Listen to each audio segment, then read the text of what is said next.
Jubilee Hills by elections ను challenge గా తీసుకోవాలని మాజీ మంత్రి కేటీఆర్ అన్నారు.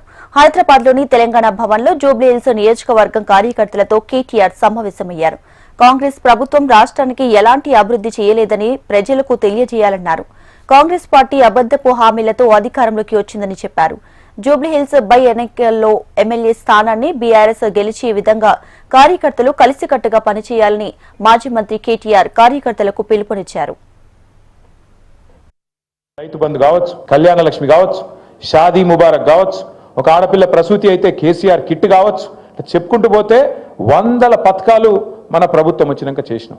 మనమేమో అట్లా పని చేసినాం. ప్రభుత్వం అనేది కంటిన్యూస్గా ఉండాలి, మనం ఎవ్వల మీద కక్ష పెట్టుకోవద్దు అని మనం పనిచేసినాం. వీళ్ళ వ్యవహారం ఎట్లుంది? కేసీఆర్ పేరున్నది కేసీఆర్ కిట్లా కట్ చేసి పారేయండి. ఇవాళ రాష్ట్రంలో 14 లక్షల మంది ఆడబిడ్డలకు ప్రభుత్వ ఆసుపత్రుల్లో ప్రసూతులు పెరగాలని చెప్పి వాళ్ళకు కేసీఆర్ కిట్లు ఇచ్చింది బీఆర్ఎస్ ప్రభుత్వం.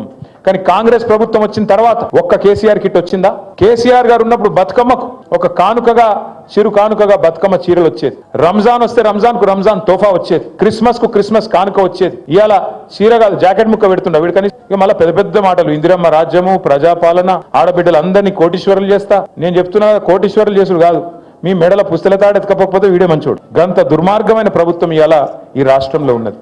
ఫీజు రీయింబర్స్మెంట్ కు పైసలు లేవు, తులం బంగారం కు పైసలు లేవు, రైతు బంధుకు పైసలు లేవు, 4000 పెన్షన్ కు పైసలు లేవు, 2,500 పైసలు లేవు, రుణమాఫీకి పైసలు లేవు, ఆఖరికి మీ వెంగళరావు నగర్ డివిజన్ లో రోడ్డు మీద పొక్కలు పడితే పొక్కలు ముడిస్తేందుకు పైసలు లేవు, లైట్లు వెలుగుతలేవు, చెత్త తీసేటోడు దిక్కులేడు. ఇది వాస్తవం. ఇవాళ నేను చెప్పేది వాస్తవమా కాదా?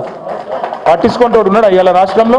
ఎవరి పనుల వాళ్ళు ఒకటే బిజీగా ఉన్నారు. చందానగర్ లో మొన్న పొద్దున పూట బంగారం షాప్ మీద పడి దొంగలు తుపాకులు పట్టుకొని ఆయనతో దోసుకొని పోయారు. చూసిరా టీవీలో లేదా? ఇలా పట్టించుకుంటోడు లేడు హైదరాబాద్ లో. భయం లేదు, భక్తి లేదు. ఎందుకంటే వీళ్ళే దోసుకోవట్టు దండుపాలెం బ్యాచ్ లెక్క వీళ్ళే మోపోయింది. ఇక వాళ్ళకు ఇంకోటి దొంగ ఎందుకు భయపడతాడు? చిన్న దొంగ పెద్ద దొంగ. చిన్న దొంగలు పెద్ద దొంగకు భయపడతారా? అందుకే ఇవాళ డే లైట్ మర్డర్స్ అవుతున్నాయి. క్రైమ్ రేట్ 41% పెరిగింది. సీసీ కెమెరాలు పనిచేస్తలేవు, ఆఖరికి గల్లీలో పెట్టిన లైట్లు పనిచేస్తలేవు, బుగ్గలు పనిచేస్తలేవు, కింద పొక్కలు పడితే పొక్కలు ఉడిచేటోడు కూడా లేడు, పట్టించుకున్నోడు లేడు. వీళ్ళట జూబ్లీహిల్స్ లో మాగంటి గోపీనాథ్ ఆశయాలు మేము కొనసాగిస్తాం, మేము ఇది చేస్తాం అది చేస్తాం అన్న చెప్పింది, సుధీరన్న చెప్పింది కరెక్ట్. రేపు తెల్లారి ఎలక్షన్ అయిపోయిన తెల్లారి నవంబర్ మాసం తర్వాత ఇవాళ మీ ఇండ్ల చుట్టూ తిరుగుతున్న ఈ కాంగ్రెస్ నాయకులు ఒక్కడంటే ఒక్కడు మళ్ళీ అడ్రస్ కూడా లేకుండా వారిపోతారు, ఫోన్ నంబర్లు కూడా మార్చుకుంటారు.